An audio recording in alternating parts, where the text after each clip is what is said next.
We're on Numbers 14. And I'm not sure I want to read the whole thing because it's kind of lengthy,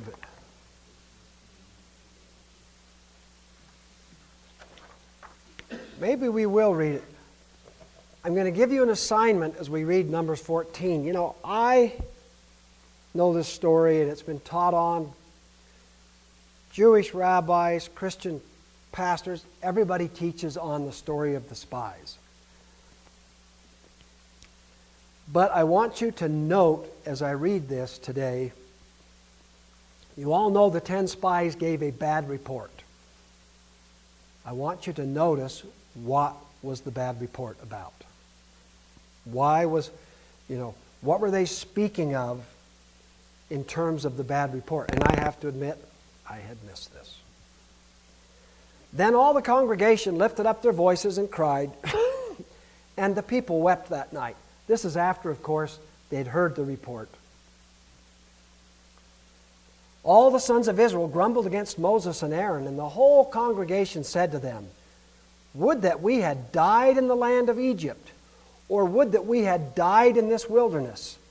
Why is the Lord bringing us into this land to fall by the sword? Our wives and our little ones will become plunder. Would it not be better for us to return to Egypt?" Now, just to be fair, I'll read you from chapter 13, where it talks about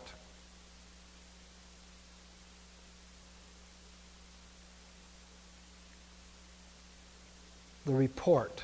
Verse 25, when they returned from spying out the land, at the end of 40 days, they proceeded to come to Moses and Aaron and to all the congregation of the sons of Israel in the wilderness of Paran at Kadesh. And they brought back word to them and to all the congregation and showed them the fruit of the land. Thus they told him and said, "We went into the land where you sent us, and it certainly does flow with milk and honey, and this is its fruit." And they showed the grapes. "Nevertheless, the people who live in the land are strong, and the cities are fortified and very large, and moreover, we saw the descendants of Anak there. Amalek is living in the land of the Negev, and the Hittites and the Jebusites and the Amorites are living in the hill country, and the Canaanites are living by the sea, by the side of the Jordan." Verse 30, then Caleb quieted the people before Moses and said, "We should by all means go up and take possession of it being the land, for we will surely overcome it." But the men who had gone up with him said, "We are not able to go up against the people, for they are too strong for us." So they gave out to the sons of Israel a bad report of the land which they had spied out, saying, "The land through which we have gone in spying it out is a land that devours its inhabitants, and all the people whom we saw in it are men of great size. There also we saw the Nephilim, the sons of Anak are part of the Nephilim, and we became like grasshoppers in our own sight, and so we were in their sight." What was the bad report?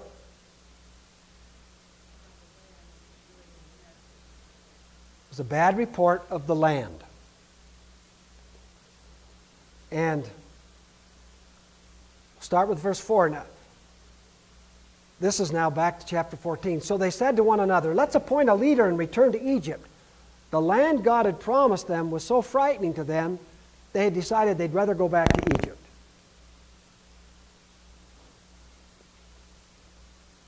And of course, when you don't like where your leaders are going, you change leaders. Moses and Aaron fell on their faces in the presence of all the assembly of the congregation of the sons of Israel. Joshua the son of Nun and Caleb the son of Jephunneh, all of those who had spied out the land, tore their clothes, and they spoke to all the congregation of the sons of Israel, saying, "The land which we passed through to spy out is an exceedingly good land. If the Lord is pleased with us, then he will bring us into this land and give it to us, a land which flows with milk and honey. Only do not rebel against the Lord, and do not fear the people of the land, for they will be our prey. Their protection has been removed from them, and the Lord was with us. Do not fear them." But the congregation said to stone them with stones. But all the congregation, Then the glory of the Lord appeared in the tent of meeting to all the sons of Israel. The Lord said to Moses, how long will this people spurn me? And how long will they not believe in me, despite all the signs which I have performed in their midst? I will smite them with pestilence and dispossess them, and I will make you into a nation greater and mightier than they.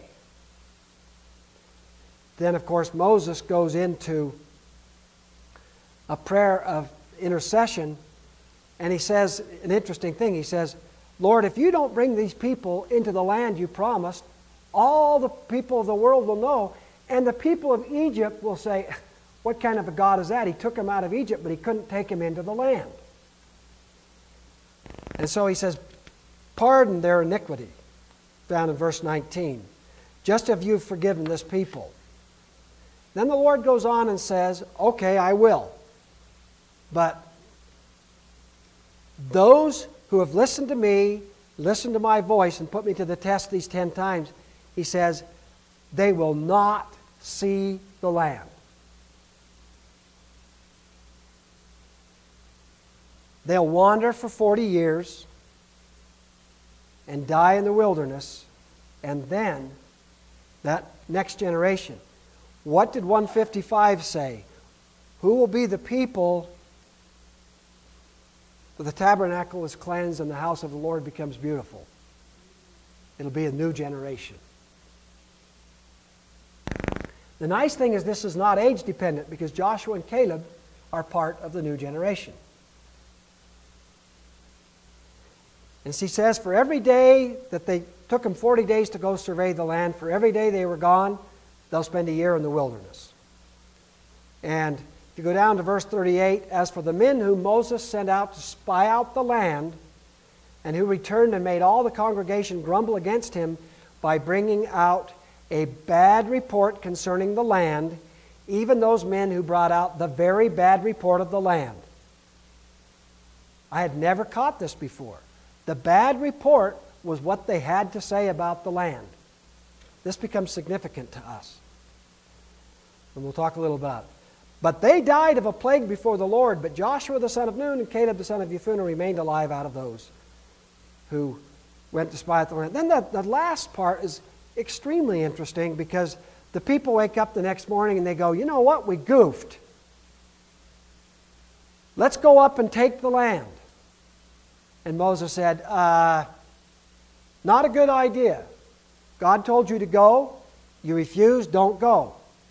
And it makes a point out of Moses didn't go with them, the ark didn't go with them, but they went anyway, and of course they had a terrible defeat. Something you might have thought of in this whole story, what determined where the children of Israel went as they went through the wilderness? Do you recall just a couple of chapters ago what we read? They only moved when? When the cloud moved. When the cloud moved, the priest would pick up the ark and they'd follow the cloud. So, when the people said they wouldn't go up and take the land, they were saying they were going to refuse to follow the cloud when it went into the land.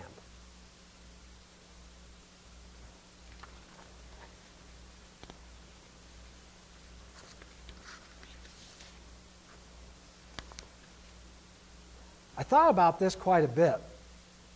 In fact, one of the most interesting analyses that I read on the spies, the 10 and the 2, have you ever wondered what was the difference between the 10 who were frightened and the 2 who said, let's go up and take the land?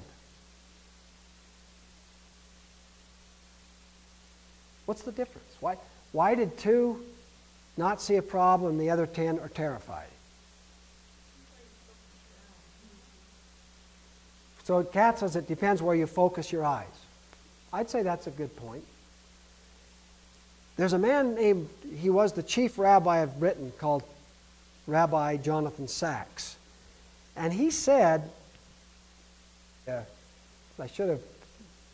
he said there are really 2 mindsets that people have. One is a fixed mindset, and the other is a growth mindset. And he said people with a fixed mindset are afraid of failure. People with a growth mindset aren't afraid to fail, and they find in failure the knowledge, the growth to go on. And I've been thinking about this quite a bit because I've noticed as I go through life, there are a lot of people terrified of failure. And when you're terrified of failure, guess what you won't do? You won't try new things. I have a fixed mindset when it comes to food, I confess. I have this spawn of people who like adventure. Yeah.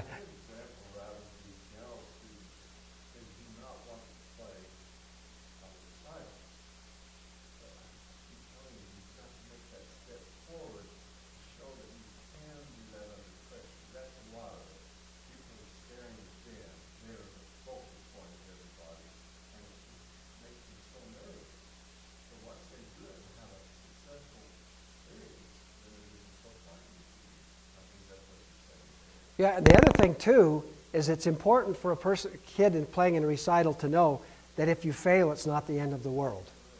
See, and that's the thing. If failing is the end of the world, if you get up there and fail, you'll never do it again. Well, it is fear, but it's a fear of failure. And I've thought about it because I find myself in certain areas that way. In fact, I'll notice people will tell me, well, I'm not competitive. They don't want to try something, because other people are doing it. And I realize sometimes people truly aren't competitive. But often when they say they're not competitive, what they mean is, I don't think I'm very good at that, and so I don't want to expose myself with others I know are better. How could you get better? You think about how could you get better? Get out there with those who are better than you. And I realize I have to fight this within myself. In some areas, I don't worry about failure. I just go out, and if I fail, fine, I'm going to learn and go on. Other areas, I find myself, I have different sides to my personality, but it really hit me with this fixed mindset that the spies went into the land, and their experience had been slaves. And as slaves, they were given specific jobs to do. If they did them, they weren't punished. It wasn't like they ever got positive reinforcement. They were fed. If they did a bad job, they could be hurt or killed. Their whole mindset about challenge was fear. It was about being hurt. It gets back to what you touched on a little while ago, Joy, and that is the difference between people seeing themselves as heirs or sons and daughters or as slaves, as owned, as possessions. And these 10 men went in there, and they couldn't grasp the idea that God was giving them this land.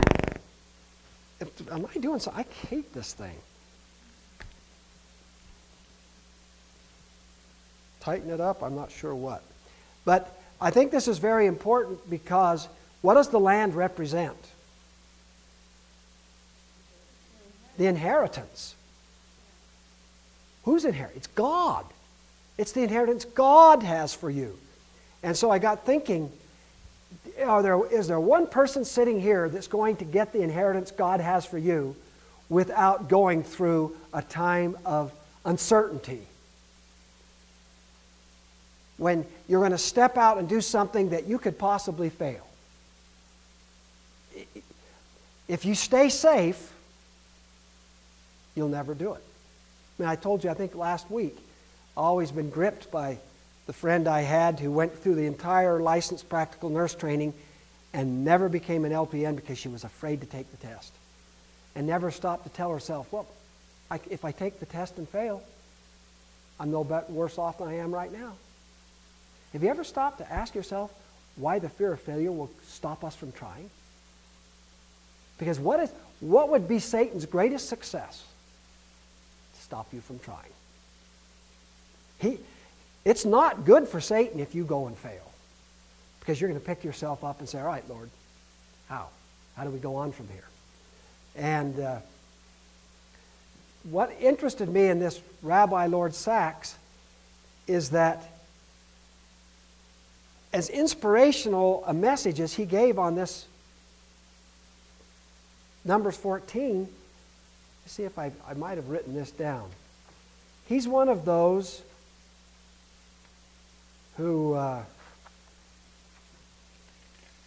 You understand what the BDS movement is in the world today? The boycott, divestment, and sanctions movement against Israel. This is a movement that's gaining some traction that says we will not buy anything that comes from Israel. We won't, universities won't read the papers that come out of Israel. They won't use the technology. They seek to freeze Israel's ability to support themselves. And this chief Rabbi Lord Sachs, and this woke me up to the fact that very often we can figure it out in our mind, but it doesn't mean we figured out how to do it. He gave a talk in Herzliya, it's in Israel, where he said the BDS movement had succeeded in making the state of Israel a divisive factor in Jewish life. And he claimed that as a result, supporting Israel was almost impossible for European Jews. I want you to think about that for a minute. What's the inheritance? What was the bad report about? The land. And he's saying that supporting the land has become so divisive, European Jews can't do it. Does that sound like a bad report of the land or a good report? That really shocked me. And this Rabbi Botich, Shmuley, said it was an astonishingly defeatist speech, which is troubling enough, but most disturbing was the false dichotomy he presented to European Jews. And this is exactly what the 10 spies did. In his own troubling words, he said, Jews have been faced with a choice: live in Europe and criticize Israel, or be silent, or leave Europe. In other words, the only solutions left for Europe's Jewish community is to embrace and succumb to BDS or get out. What he shockingly neglected to mention is the obvious third option: stay in Europe, embrace Israel, and fight for the Jewish state. And I thought, incredible. I wish that I read this like 4 or 5 page article he wrote on the spies, and it was so eloquent, and so I thought he really gets it. But if I'm struggling to enter my inheritance and I find out that this rabbi who knows the entire Torah is written that they'll take possession of the land. 100 times it says in the Torah, I've given you this land as your possession. And this man says, this is a troubling issue. We've either got to be quiet or leave. And I'm thinking, when you or I are struggling to enter our inheritance, what we need is someone to give us courage. And how many of you know that Levi is faced with similar challenges? We have a land. Most of us know what that land looks like. We're not quite sure what it looks like to take the land, but it would sometimes seem so much easier not to risk. Because to enter your inheritance always has one cost: your life.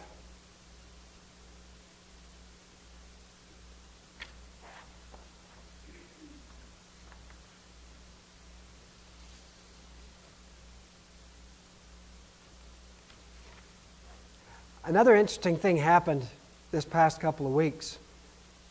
Israel has a new deputy foreign minister, and it happens to be a lady. And she went to the Jewish State's Diplomatic Corps and delivered her inaugural speech. And listen to what she said.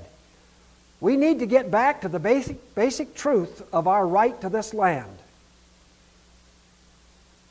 The land of Israel belongs to the Jewish people, and their claim to it is as old as the Bible. It's important to say this when making Israel's case before the world, not to focus solely on Israel's security interests. Of course, security is a profound concern. But arguments grounded in justice, morality, and deep historical rights are stronger.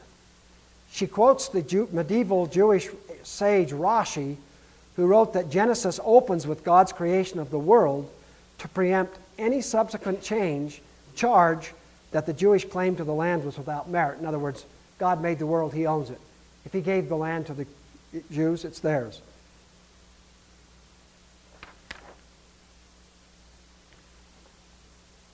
So she says Genesis opens with creation to establish Jewish claim to the land. Needless to say, her message was scorned on the left as primitive zealotry. Her remarks raised eyebrows among many in the audience, the Israeli newspaper Haaretz reported. One diplomat said his colleagues were in shock at the suggestion that they should cite the Torah when advocating for Israel.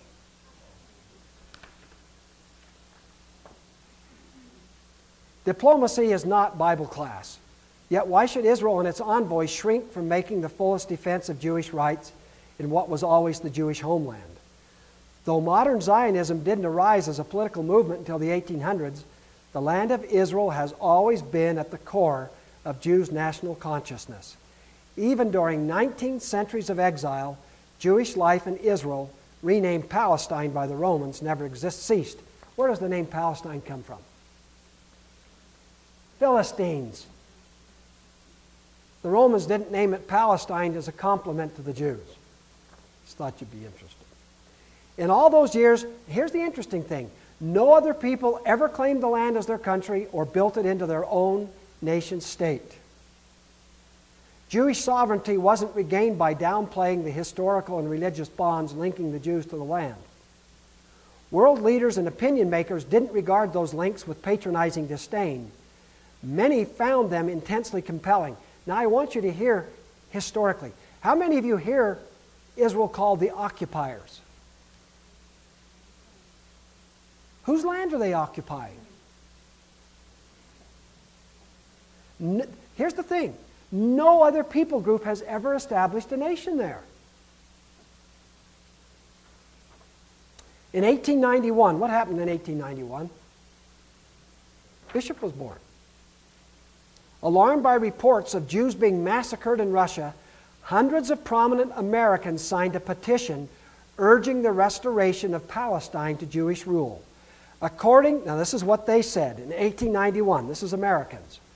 According to God's distribution of nations, it is their home, an inalienable possession from which they were expelled by force, declared the petition, among whose signatories were the Chief Justice of the Supreme Court, the Speaker of the House, future President William McKinley, and scores of influential industrialists, bankers, educators, and journalists. I just think it's amazing at one point our nation and other nations read the Bible and believed that they had a right to that land. 25 years later, when Britain famously committed itself to the establishment of a national home for the Jewish people in Palestine, its motives were not only strategic and pragmatic, but religious.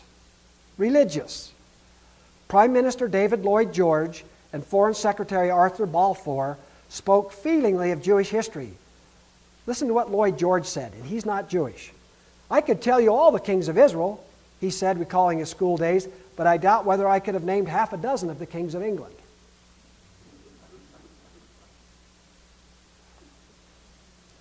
President Woodrow Wilson, whose father was a Presbyterian minister, also endorsed the Zionist cause. To think, he later exclaimed, that I, the son of the man, should be able to help restore the Holy Land to its people. Still more enchanted with the revival of Jewish governance in the Jewish homeland was Harry Truman, whose lifelong study of the Bible strengthened his conviction that the Jews had a legitimate historical right to Palestine. The immemorial Jewish bond with the land is even enshrined in international law. When the League of Nations, which is the predecessor to the United Nations, set the terms of the mandate for Palestine in 1922, that's almost 100 years ago, it unanimously recognized the historical connection of the Jewish people with Palestine and the justice of reconstituting their national home in that country.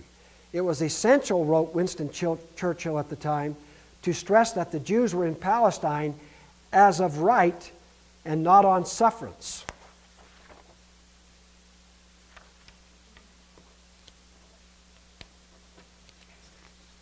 and that the Jewish national home there be formally recognized to rest upon ancient historic connection.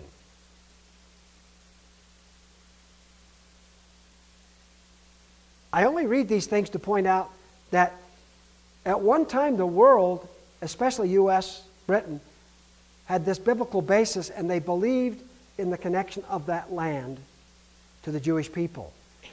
What's amazing to me is that when you break the bond between the Jews and the land, you break the bond between the Bible and reality. And it has its impact on Christianity. Here's another interesting statistic for you. I'll ask you first. Who do you think supports the Jews' right to the land at a higher rate? Evangelical Christians or American Jews?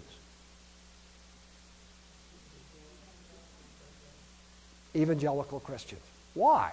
Why do evangelical Christians support the right of Jews to the land at a higher rate than Jews? They not only read it, they believe it.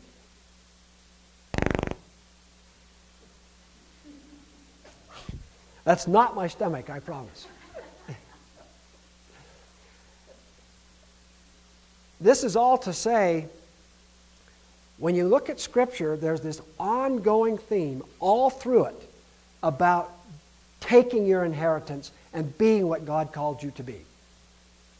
He starts off with giving us the story of Adam and Eve. They fall, and what happens? They're banished from their garden. The whole story of the Bible is being restored.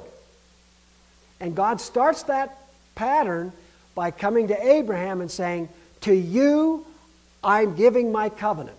I'll bless those who bless you. I'll curse those who curse you. Through your seed, I'll bless all the nations of the world." And he says, "Here, leave your father, your mother, leave your country, and go to this place that I choose." Have you ever stopped to think that if God's promise that Israel has a right to the land is broken, we have no promise that we can believe?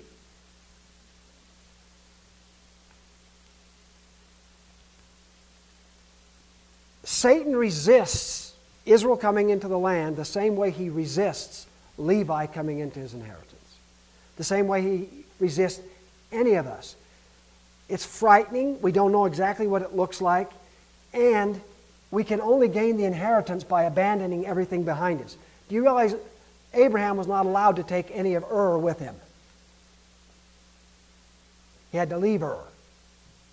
He had to go up to Haran and then down into the land. He was a stranger. You know, sometimes we don't think what he must have gone through. Yeah, this is the quote. The Pew Research Center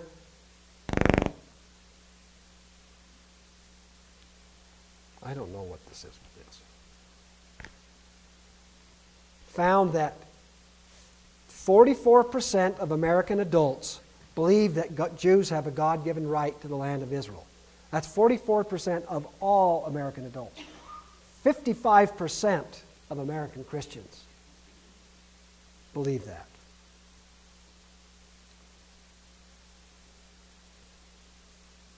I think it's helpful to look at what's going on in the world to fight that inheritance because the same techniques that Satan unleashes to keep Israel out of her inheritance, which we have a part of, is what Satan will unleash against Levi.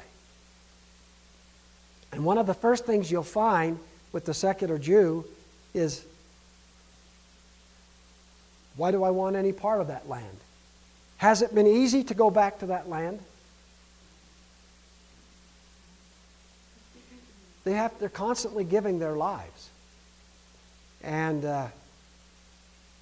it's like somebody said, why did we send them back to that land?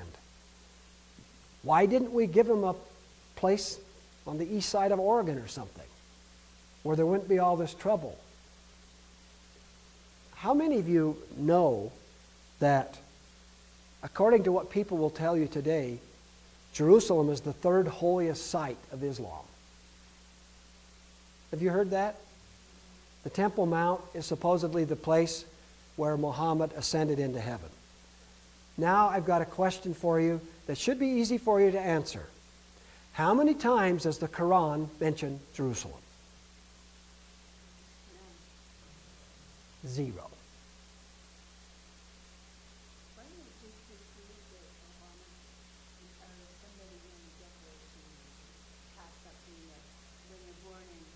What happened in Israel this week is that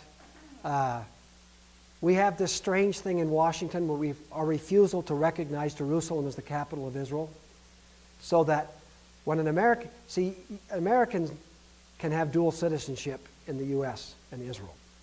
And there was this fellow that was born in Jerusalem, and he wanted his passport to say he was born in Israel. He took it to court, went all the way to the Supreme Court.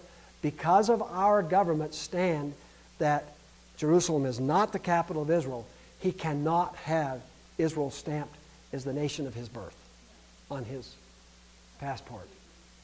Well, it's not only stupid. What's the spirit behind it?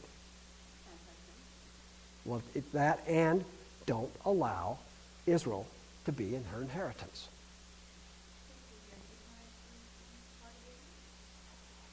You know, they do, but on the other hand, they're saying that it belongs to, quote, everybody. It's just utterly, I can't believe the Supreme Court did this. It's not a political decision, it's a legal one.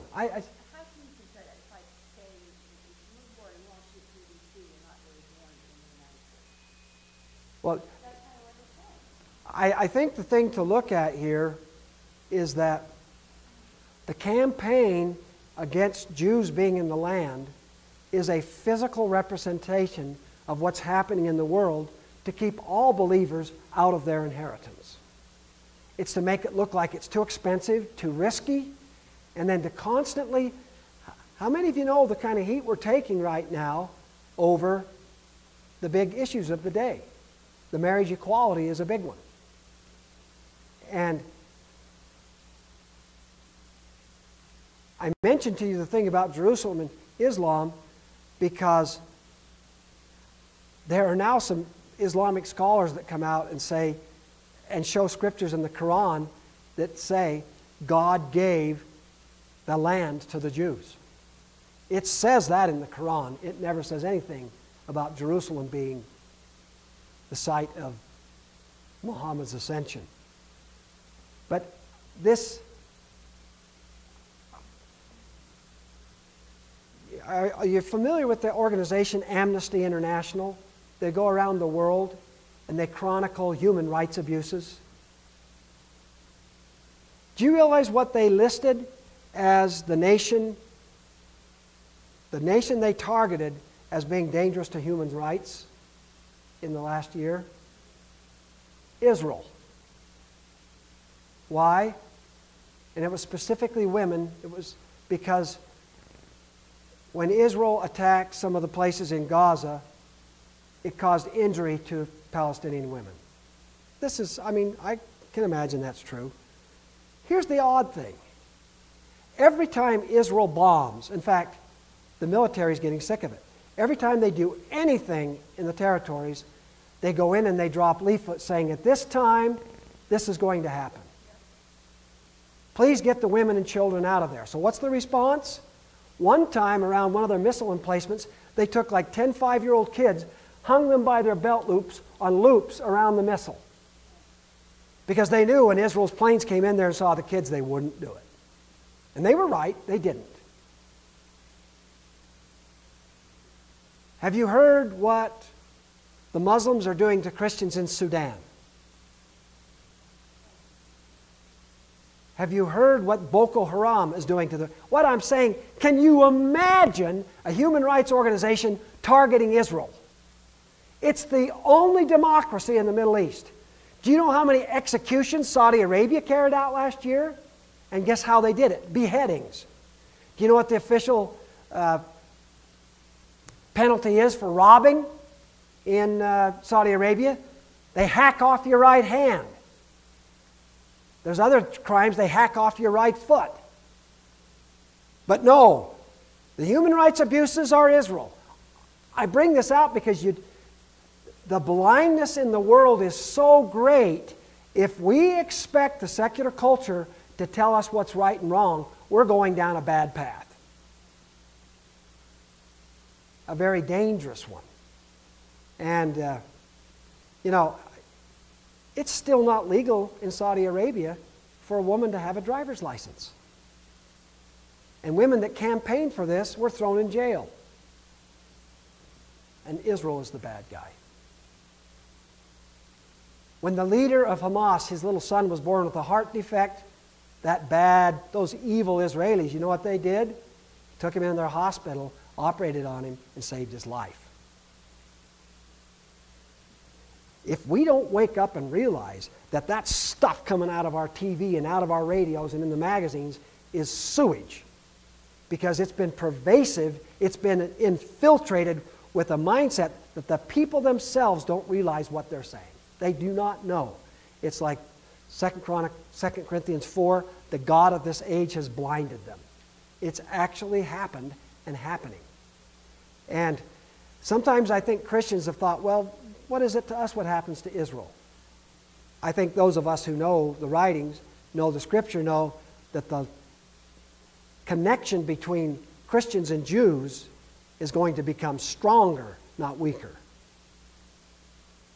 In fact, I don't know why this thing doesn't chatter when I hold it, but I'm really tired of it chattering.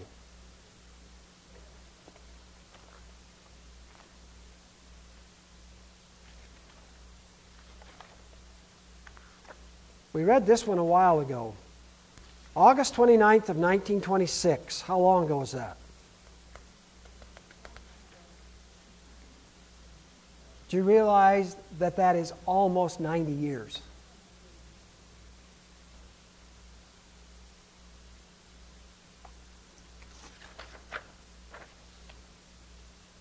Bishop received this in 90 years ago, 89 years. This thing do I give unto you to teach unto the unbelieving lightly. And the writing has been talking about accepting truth. For it is not yet within their understanding, but unto the learned and the believing there shall be no division.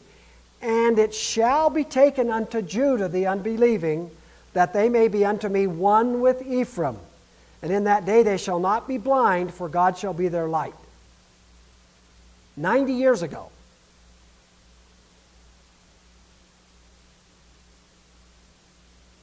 What I find amazing is Jewish tradition says that on the day the spies gave that bad report, it was the 9th of Av.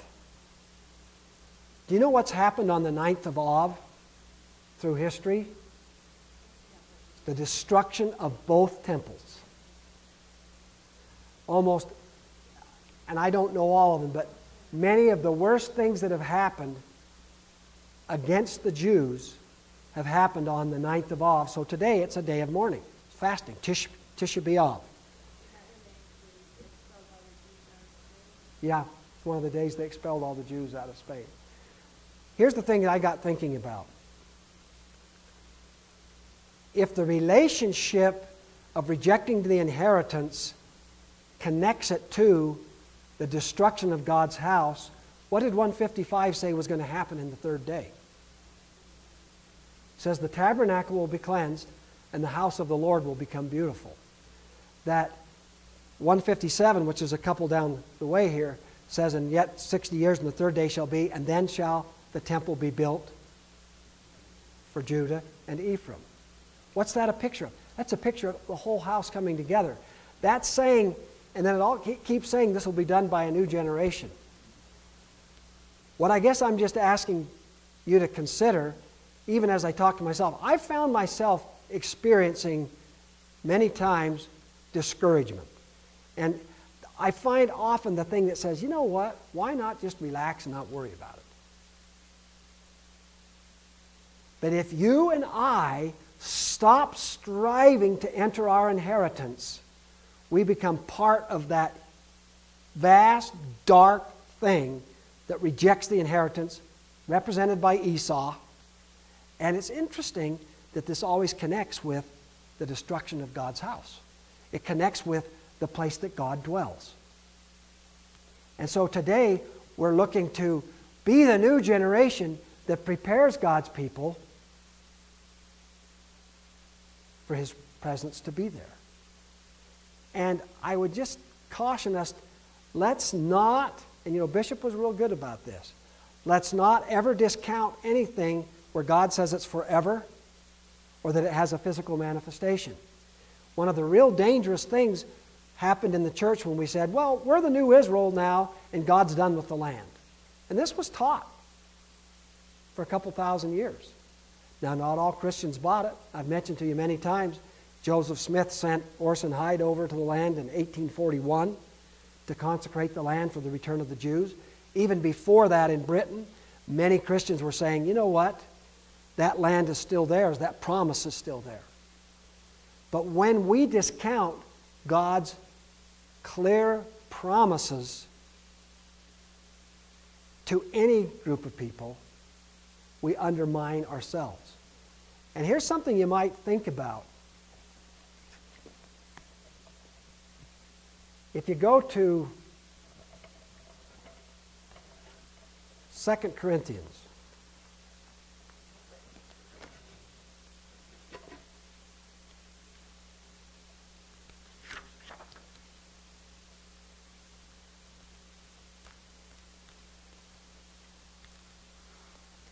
chapter 1.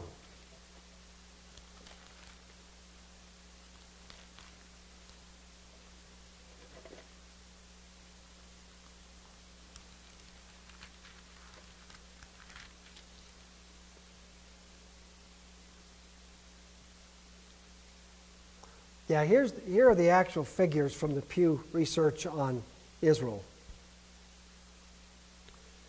Twice as many white evangelical Protestants as Jews say that Israel was given to the Jewish people by God.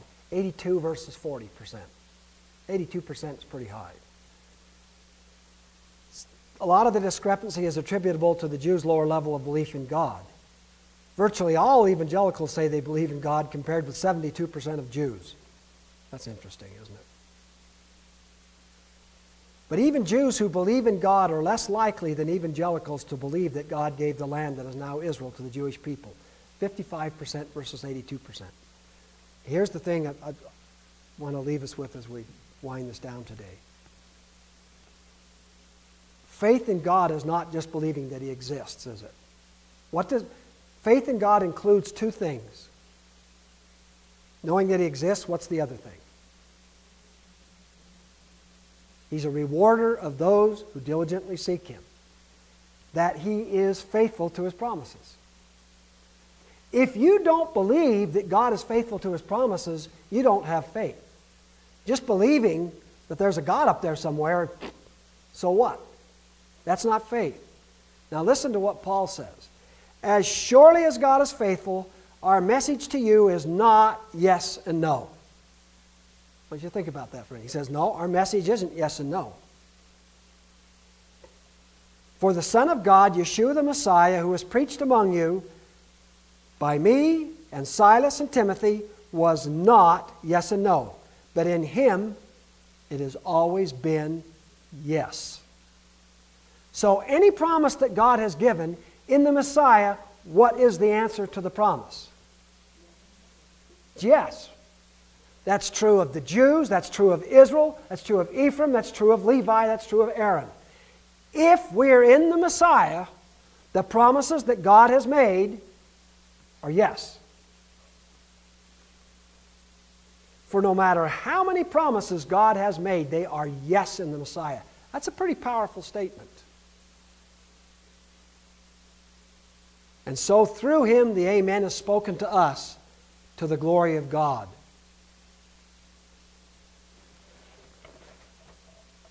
I think sometimes I can make this too academic, but sometimes when you find yourself, I've thought about this, I'm sure you have.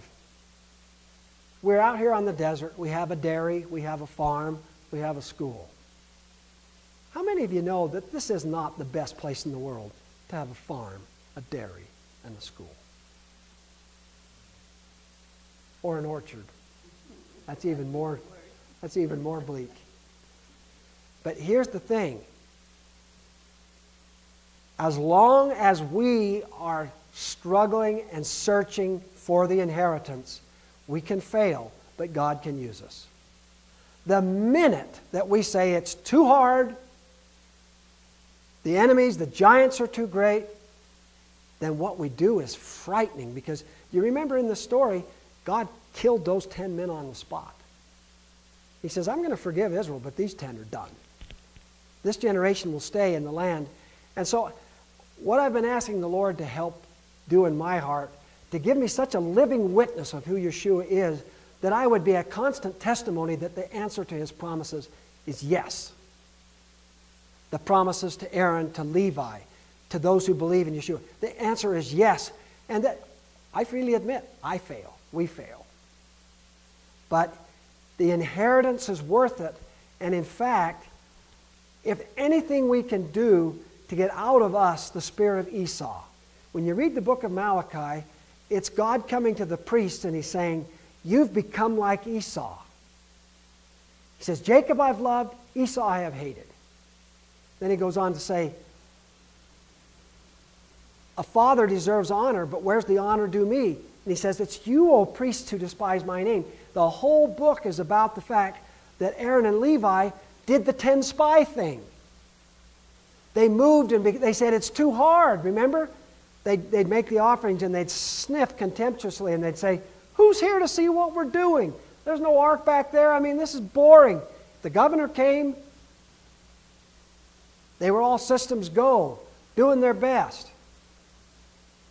And the Lord says, you know what? I'm sending a judgment upon you, a commandment, and it's so my covenant with you can continue.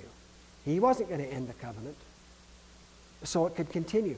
Then there's the promise that He'd send the messenger of the covenant, and that suddenly the Lord you're seeking would come to His temple, and He'd refine and purify the Levites as gold and silver, and they would make righteous offerings. What is that, righteous offerings?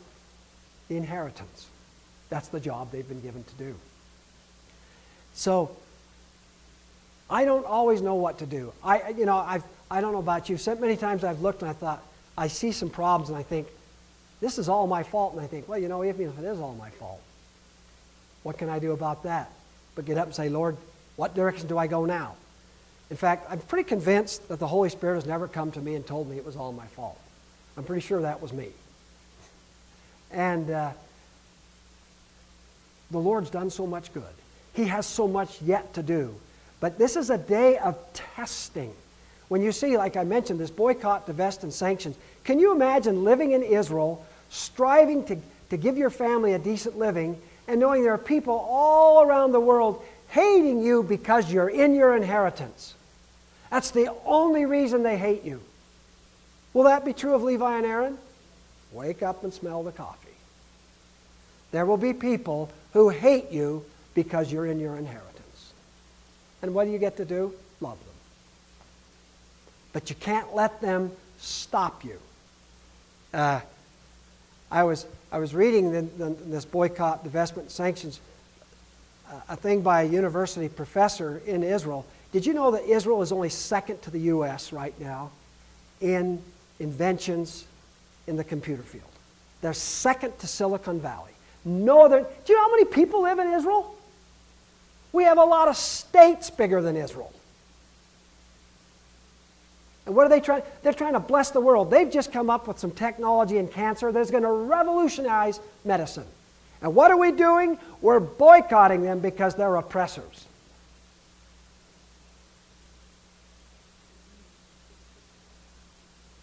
Anyway, this professor, he had a research grant, what's the word I want? Proposal. And he sent it around to different universities around the world, and he had responses from like 10 universities, and I was going to read them to you, but they're too depressing. And people would say, oh, I'm sure if I met you personally, I'd like you, but I cannot allow you to have it. I cannot do anything in my department with your university because you're in the land of Israel, and you oppress, and you're cruel, and you're mistreating those Palestinians. Response after response after response.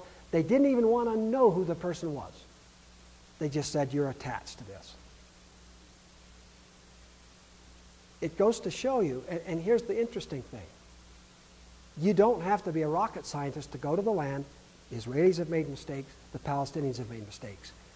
One of those groups of people want peace. The other one wants to destroy the other one. And so naturally, the world takes the part of the one who wants to destroy the other one. That makes sense. If you don't believe there's a devil, I feel sorry for you. All that to say,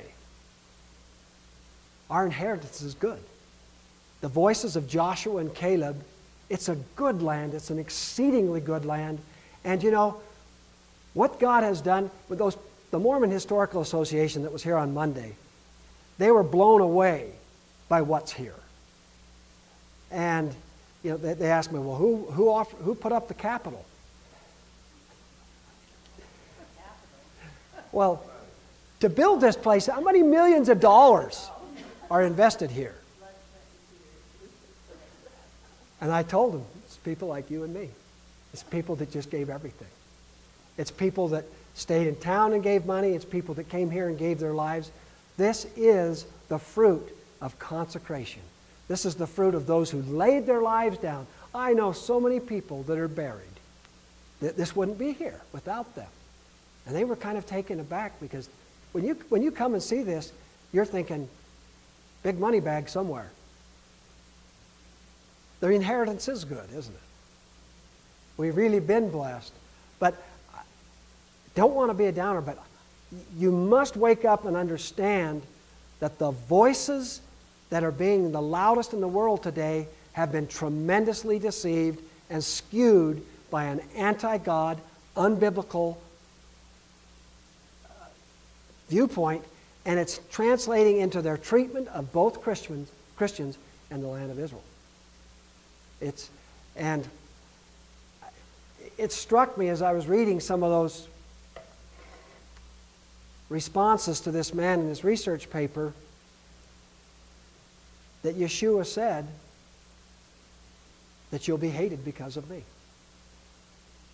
You'll be hated because you do the right thing.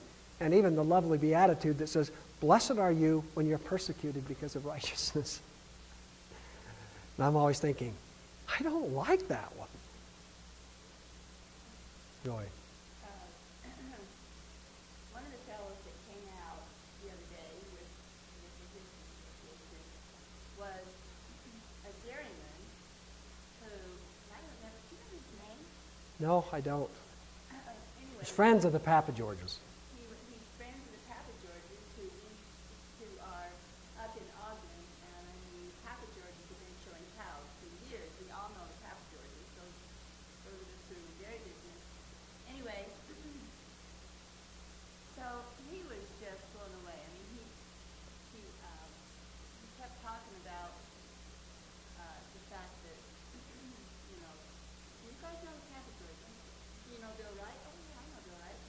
Yeah, we know Bill Wright. I mean, you know, all these different dairy people. But anyway,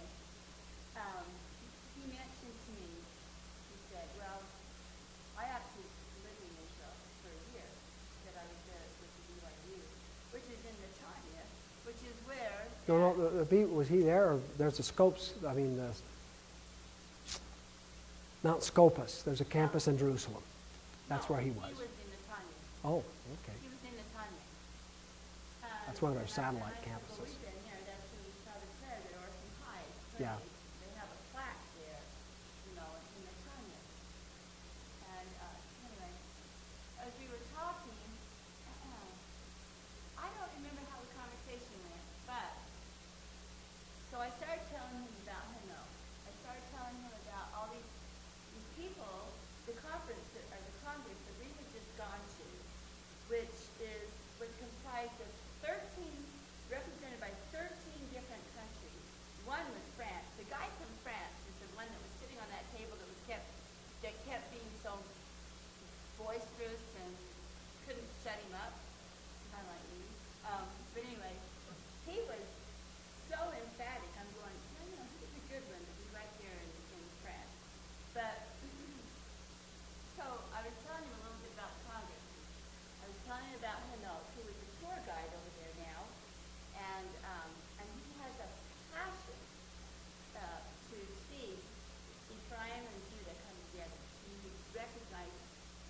fact, in the 90s. he's pretty much devoted his Life. being a guide.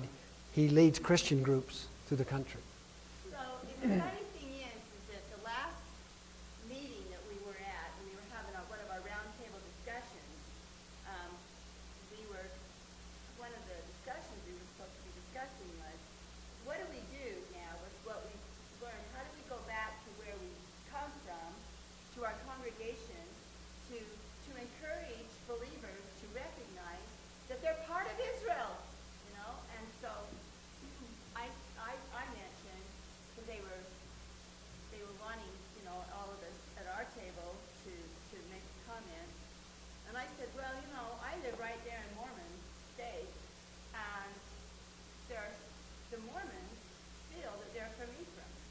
I don't know how many of the younger ones do, but that was definitely an emphasis when I was growing up. Well, I asked the people here, and they said they still believe that. And I asked the Mormon I said, historicals. so it'd be really kind of exciting to see how, you know, the Lord can start drawing those Ephraimites and start joining the body, the whole body of believers. And everybody at the table was just going, yeah, you got cookies, you know. Well, anyway, so I was telling this to this Jerry guy, and he goes, I want to know the name of this. Do you have any information on Hanoch?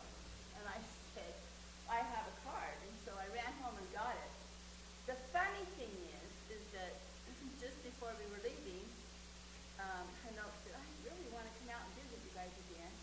And I said, well, a lot of the Messianics throughout the state, the groups that we know, a lot of them have disbanded. So in order for him to come and visit, that's like taking a huge amount of time out of the little time he's going to be in the United States to just come and see this little tiny group of people. And I said, what would be nice is if you could get, you know, some of the Mormons in the state to help with your expenses.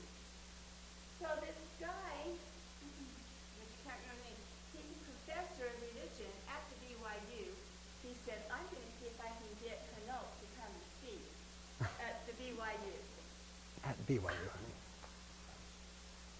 I Yeah, mean, he was pretty excited about it. Who knows what God's going to do? I don't know, but it's just like, wow. I don't know how many of you had a chance to visit with the people that came. That was really an amazing group. And what was it? I assumed they would all be Mormons. There was a... No, I thought they all would be, but afterward a man came up and introduced himself as a Catholic priest. Yeah. Well, But anyway. He wants to come back, and he wants to he wants to come and attend churches. The interesting thing, and who knows where this all goes, but when they heard about the choir, when they have their annual convention, they would like the choir to come sing. And I said, well, I know Lois would love to do it, but it's a little bit after school's out. Right. And getting all those kids together could be a real challenge. But no, there are still a lot of real positive contacts. And I think if there's, what I constantly tell people, whatever we do, let's bring people together. Let's teach people to love each other. But that was an interesting group, and if you didn't know, he sent a note after. They were really blessed by their time here and said we should have given ourselves more time. They would have liked to